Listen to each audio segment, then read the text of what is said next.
പട്ടവും കാറ്റും. ഒരു പെൺകുട്ടി മൈതാനത്തിൽ തൻ്റെ ഭംഗിയുള്ള പട്ടം പറത്താൻ ശ്രമിച്ചുകൊണ്ട് നിന്നു.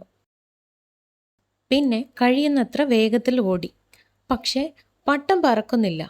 നിരാശയോടെ അവൾ ആകാശത്തേക്ക് നോക്കിയിരുന്നു. ഒരു വൃദ്ധൻ അതുവഴി നടന്നു പോകുമ്പോൾ അവളെ ശ്രദ്ധിച്ചു. "നീ എന്തിനാണ് ഓടുന്നത്?" അയാൾ ചോദിച്ചു. "എൻ്റെ പട്ടം പറക്കണമെന്ന് ഞാൻ ആഗ്രഹിക്കുന്നു," അവൾ മറുപടി പറഞ്ഞു. ആ മനുഷ്യൻ പുഞ്ചിരിച്ചു.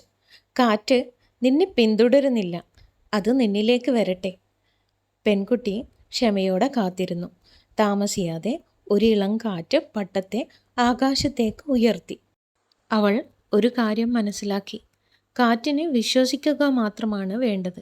മോറൽ: ചിലപ്പോൾ വിജയം കൂടുതൽ ശക്തിയോടെ മുന്നോട്ട് പോകുന്നതിലൂടെയല്ല, മറിച്ച് ശരിയായ നിമിഷത്തിനായി കാത്തിരിക്കുന്നതിലൂടെയും ജീവിതത്തിൻ്റെ സ്വാഭാവിക ഒഴുക്കിനെ വിശ്വസിക്കുന്നതിലൂടെയുമാണ്.